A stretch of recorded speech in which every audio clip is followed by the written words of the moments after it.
सलाम दोस्तों, मैं हूं आदिल रहमान। आज की इस खसूसी डॉक्यूमेंट्री में हम बहुत अहम बात करेंगे, एक ऐसी शख्सियत के बारे में जिसने इंसाफ और बराबरी के लिए अपनी आधी ज़िंदगी जेल में गुस्लाखों के पीछे गुजार दी।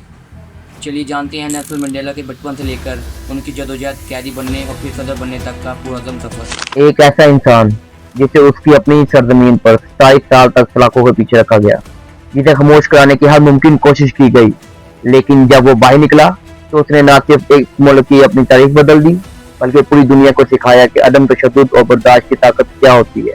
ये कहानी है जनूबी अफ्रीका के पहले सियाफाम सदर, अमन के दाई, इंसानी हकूक के सबसे बड़े रहनुमा नेल्सन मंडेला।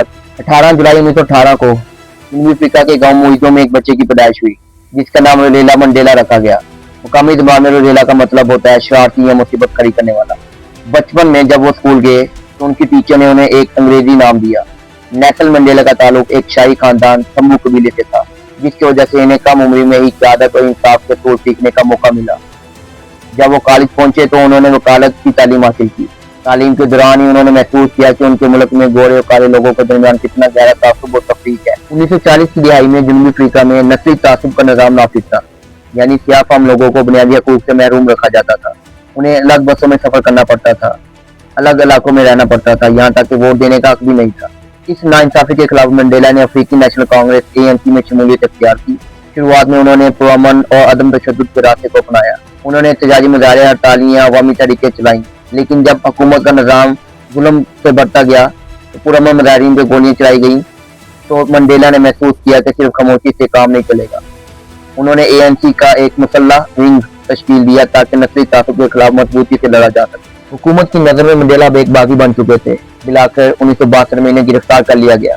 1964 के मशहूर रिवूनिया ट्रायल के दौरान मंडेला ने अदालत में इस तारीखी तकरीर की। उन्होंने कहा, मैंने एक ऐसे जमहूरी आज़ाद माशरे का ख्वाब देखा है जहाँ तमाम लोग मिलजुल कर रहे हैं। ये एक ऐसा मकसद है जिसके लिए मैं जीने की उम्मीद रखता हूँ, लेकिन अगर जरूरत पड़ी तो मैं इसके लिए जान देने को भी तैयार हूँ। अदालत ने इन्हें उम्र कैद की सजा सुना दी। इन्हें बैरिया प्योनिस में वाक़ रोबर आइलैंड की जेल में भेज दिया गया। एक छोटी सी कोठरी, सख्त मुशक्कत, पत्थर की कानों में काम और बैरूनी दुनिया से मुकम्मल कर जाना, ये था मंडेला का नया जहां। वो कैदी नंबर 4664 बन चुके थे, लेकिन ये इस वाक़े उनके हौसले को ना तोड़ सके।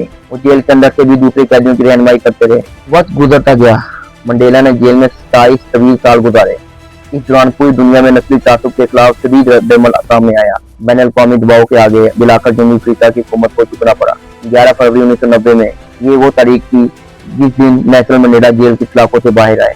दुनिया भर में खुशी की लहर दौड़ गई। रिहाई के बाद उन्होंने बदला लेने की बजाय माफ करने का और मिलजुल कर आगे बढ़ने का रास्ता चुना।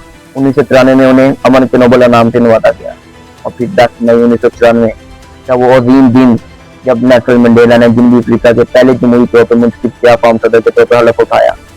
जिस मुल्क ने उन्हें 27 साल कैदी बना कर रखा, उस मुल्क के वो सरबराह बने। 5 दिसंबर 2013, 95 साल की उम्र में नेल्सन मंडेला इस दुनिया से रुखसत हो गए, लेकिन उनकी जिंदगी में एक सबक सिखाती है कि रास्ते जितने ही मुश्किल क्यों ना हो, जितने ही कठिन रास्ते क्यों ना हो, लेकिन जब आपकी मेहनत सच्ची होती है तो कोई भी आपको आपकी मंजिल तक पहुंचने से रोक नहीं सकता।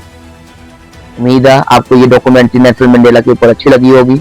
अगर आपने इस डॉक्यूमेंट्री से कुछ भी कोई फायदा उठाया है तो इस वीडियो को लाइक, शेयर और सब्सक्राइब करना ना भूलिएगा। मैं हूँ आदिल रहमान। मिलते हैं नेक्स्ट वीडियो में, तब तक के लिए अल्लाह हाफिज़।